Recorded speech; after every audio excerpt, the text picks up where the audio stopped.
चक्रवृद्धि ब्याज compound interest का आज थ्योरी और कॉन्सेप्ट बताएंगे, तो वीडियो को पूरा वॉच कीजिएगा, वीडियो को स्किप करके मत देखिएगा। जब पूरा वॉच कीजिएगा तब इसका थ्योरी और कॉन्सेप्ट आपको बढ़िया से समझ में आएगा। इसमें जितने भी सवाल हैं आसानी से शॉर्ट ट्रिक में बनाइएगा, उलझिएगा नहीं, ठीक है। तो इसके कॉन्सेप्ट को बढ़िया से सीखा जाए। तो कह रहा है कंपाउंड इंटरेस्ट चक्रवृद्धि ब्याज। हमें क्या पढ़ना है?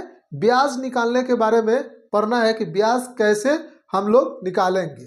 तो यहाँ पे एक केस होता है 1 ईयर, कह रहा है कि 1 ईयर अगर दे, 1 ईयर का केस पूछे कि कोई धन, एक इतना रुपया का धन एक वर्ष में इतना प्रतिशत की दर से कितना हो गया। तो एक वर्ष का अगर पूछे तो एक वर्ष का जो नियम हम साधारण ब्याज में लगाते हैं, जो नियम हम साधारण ब्याज में लगाते हैं वही नियम हम चक्रवृद्धि ब्याज, वही नियम हम कैसी में लगाएंगे? चक्रवृद्धि ब्याज यानी कंपाउंड इंटरेस्ट में ही लगाएंगे।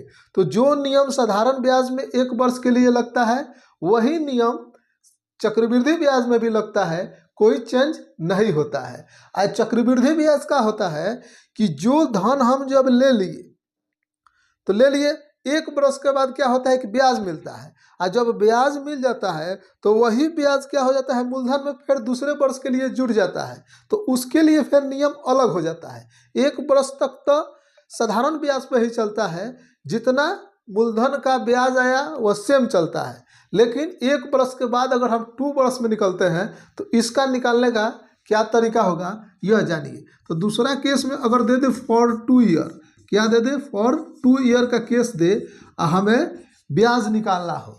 तो ब्याज निकालने के लिए पहले हम परसेंट में ब्याज निकालते हैं। ये चक्रवृद्धि ब्याज है, तो चक्रवृद्धि ब्याज को तो रुपया में पैसा लाना है, लेकिन इससे पहले हम परसेंट में निकाल लेते हैं। और जब हम परसेंट में निकाल लेंगे तो मूलधन का उतना परसेंट हम निकाल देंगे तो हमें रुपया में ब्याज मिल जाता है। तो पहले हम आसानी के लिए परसेंट में निकालते हैं। तो परसेंटेज ब्याज कैसे निकलता है इसको सीखें। 2 ईयर के केस में अगर हमें परसेंटेज ब्याज निकालना हो, कंपाउंड इंटरेस्ट निकालना हो, तो इसका फार्मूला होता है कि जो हम क्या करते हैं कि SI जो निकालते हैं, परसेंटेज SI, और फिर रेट का स्क्वायर करके हम 100 से भाग दे देते हैं। रेट का स्क्वायर करके 100 से भाग दे देते हैं तो हमें परसेंटेज CI मिल जाता है। अब इसको हम उदाहरण से समझेंगे। उदाहरण से अगर मान लीजिए कि 2 ईयर का है तो टाइम अगर आपका 2 वर्ष का है, 2 वर्ष का टाइम है, और रेट अगर आपको दे दिया कि 10% का रेट है, कितना दे दिया? 10% का रेट है, तब कहेगा कि इसका परसेंटेज ब्याज आप परसेंट में मान निकालिए। तो परसेंटेज ब्याज कितना हो जाएगा? परसेंटेज CI बराबर हो जाएगा यहाँ पे SI, परसेंटेज SI या परसेंटेज SI दोनों को गुना करके निकलता है। तो 10 गुने 2 ये परसेंटेज SI, या फिर यहाँ पे रेट का स्क्वायर करेंगे तो 100 करेंगे, 100 हो जाएगा। 10 का स्क्वायर करेंगे तो 100, और 100 फिर इससे भाग देंगे तो कितना बार में कट जाएगा, इससे भाग देंगे तो कट जाएगा, तो कितना आएगा? 1। तो कितना होगा? 10 दूना का 20, 1 कितना? 21, यानी 21% क्या आ गया? ब्याज आ गया परसेंट में। जितना परसेंट में ब्याज आ गया, मूलधन का उतना परसेंट निकालेंगे तो रुपया में ब्याज, चक्रवृद्धि ब्याज निकलेगा। तो फर्स्ट ईयर के लिए जो साधारण ब्याज का नियम लगता है वही नियम हम चक्रवृद्धि ब्याज में भी लगाएंगे। लेकिन 2 ईयर के लिए हम ये फार्मूला लगाते हैं कि percentage CI equal to percentage SI plus R²/100। तो ये हो गया केस। अब इसमें आता है कि अगर 2 ईयर में, अगर 2 ही वर्ष में अगर आपको हमें दे दे कि साधारण ब्याज और चक्रवृद्धि ब्याज का अंतर ज्ञात करें, दे दे परसेंटेज, क्या करें कि अंतर अगर मालूम करना हो, परसेंटेज अंतर अगर मालूम करना हो तो यहाँ पे CI दे दे कि परसेंटेज अंतर। तो परसेंटेज CI में से परसेंटेज SI को हम माइनस करेंगे तो हमें क्या मिलेगा? रेट का होल स्क्वायर। अगर रेट का होल स्क्वायर कर देते हैं तो हमें क्या निकलता है? दोनों के बीच का अंतर निकलता है। रेट का जब हम होल स्क्वायर कर लेंगे तो हमें दोनों के बीच का क्या निकलेगा, अंतर निकलेगा। तो ये अंतर निकालने का फॉर्मूला हो गया कि अगर मान लीजिए इसी में अगर इसका इतना परसेंटेज ब्याज या 20% और फिर इसका परसेंटेज ब्याज अगर SI दे दे 20, 2 वर्ष के लिए कितना हो जाएगा, ये 2 वर्ष के लिए 20 हो जाएगा और ये 2 वर्ष के लिए कितना हो गया, 21 हो गया। तो अगर दोनों के बीच का हम अंतर निकालेंगे तो दोनों के बीच का अंतर कितना का हो जाएगा, दोनों के बीच का अंतर का हो जाएगा 1% का। कितना का हो जाएगा, 1% का। तो ये 1% का अंतर हो गया, तो इस फॉर्मूला से निकालेंगे। अगर 3 वर्ष के लिए चक्रवृद्धि ब्याज निकालना हो तो इसका परसेंटेज ब्याज निकालने का फॉर्मूला क्या होता है, इसे हम जानेंगे। तो अगर दिया हो 3 वर्ष पर हमें चक्रवृद्धि ब्याज निकालना हो फॉर 3 ईयर पर, ठीक है, तो इसके लिए क्या नियम होता है तो पहले सीखेंगे। परसेंटेज CI हमें निकालना है तो होता है परसेंटेज SI, परसेंटेज SI, फिर उसके बाद दशमलव देते हैं और फिर SI गुने R। फिर ये काम करते हैं, एक बार ये काम करते हैं, फिर दूसरा बार काम करते हैं R का Q, और दोनों का क्या करते हैं, दोनों का दशमलव के बाद कहता है कि दशमलव के बाद 2 अंक लेते हैं। कितना लेंगे, 2 अंक, इसका 2 अंक लेंगे, दशमलव के बाद 2 अंक, दोनों में से दशमलव के बाद 2 अंक लेते हैं। इसका RQ करेंगे, RQ करके इसका 2 अंक लिखेंगे, 1 अंक हार्सिल में हो जाएगा चाहे जितना अंक आएगा। तो यहाँ पे इसको पहले अगर मान लीजिए R हमें दे दिया है 5 और परसेंट टाइम कितना लेना है, 3 ईयर पर निकालना है, 3 ईयर पर। तो यहाँ पे पहले देखिए SR कैसा होता है, R गुने T, R गुने कितना होता है T, तो R का जगह पर कितना है 5 और गुने 3, फिर दशमलव, फिर SR, तो 5 गुने 3, फिर इसको गुना करना है RQ से 5 से, फिर ये RQ करना है, RQ यानी 5 का Q, इसी को हल करेंगे तो परसेंटेज ब्याज निकलेगा।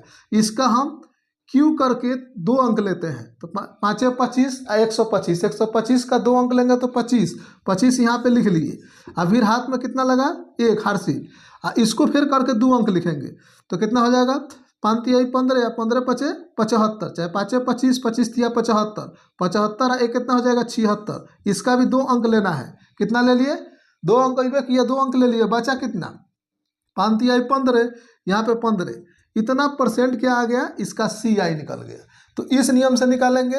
अगर हमें फिर यहाँ पे रेट दे दे 6 और फिर उसके बाद क्या दे दे, टाइम दे दे, 3 ईयर पर निकालना हो तो हमें परसेंटेज CI निकालना हो, परसेंटेज CI का फॉर्मूला हो जाता है SI, परसेंटेज SI दशमलव, फिर SI गुने R, फिर R का Q, इसका भी 2 अंक लिखते हैं स्क्वायर करके, इसका भी 2 अंक लिखते हैं तो लिखा जाए। यहाँ पे लिखेंगे तो कितना हो जाएगा, यहाँ पे 6 दिया है तो 6 छछा के 36, कितना हो गया, छछा के 36, फिर 6 से गुना करेंगे, छछा के 36 और 3 18, इतना कितना आ गया 216, 216 में 2 अंक 16 ले लिए, कितना ले लिए 16, हार्सिल लगा 2 लगा, फिर उसके बाद क्या करते हैं SR करते हैं तो 6 3 18, 18 में फिर 6 से गुना करेंगे, क्या करेंगे 18 में 6 से गुना करेंगे तो 8 छक 48 और फिर 6 कितना, इतना आया, तो इतना आया 18 पचे 90, 18 छकी टोटल 100, तो इतना आया। हार्सिल कितना था 2, तो ये आपका कितना 110, कितना आ गया 110, 110 में कितना ले लिए 10 ले लिया, हार्सिल कितना बचा 1 बचा, 1 क्या करेंगे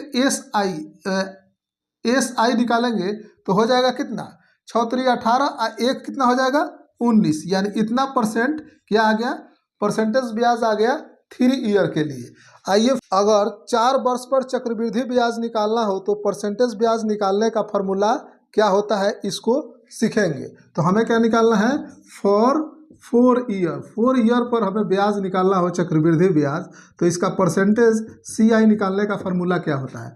तो 4 ईयर को हम लिख सकते हैं, यहाँ पे लिख सकते हैं 2 ईयर प्लस 2 ईयर, लिख सकते हैं 2 प्लस 2 ईयर, यानी एक बार 2 वर्ष पर, फिर एक बार 2 वर्ष पर, तो 4 वर्ष पर हम निकाल लेंगे। तो ये क्या हो जाता है, परसेंटेज ब्याज निकालने का फॉर्मूला होता है AB फार्मूला से निकाल लेते हैं। क्या निकालते हैं AB फार्मूला से, A plus B plus AB बटा कितना 100 निकाल लिए। तो यहाँ पे 2 ईयर के लिए इसका अगर समय T देता है 2 वर्ष और रेट दे कितना 10%, तो इसका कितना हो जाता है 21, इसका भी कितना हो जाता है 21 परसेंटेज ब्याज। इसी फार्मूला पे लेते हैं, तो इसको ए मान लेंगे, इसको बी मान लेंगे। इसी में निकालना है, ए के जगह पर 21, बी के जगह पर 21, फिर ए के जगह पर 21, बी के जगह पर 21/100। ये करेंगे तो कितना हो जाएगा, ये हो जाएगा 42 प्लस ये हो जाएगा 441, कितना हो जाएगा, ये हो जाएगा आपका 441/100। इसे परसेंट में चेंज कर लेंगे तो 42 प्लस इतना हो जाएगा, इसको जोड़ देंगे तो कितना हो जाएगा 46 पॉइंट इतना परसेंट आ गया। मूलधन का इतना परसेंट निकाल लेंगे तो परसेंटेज ब्याज निकल जाता है। वीडियो पसंद है लाइक कीजिएगा।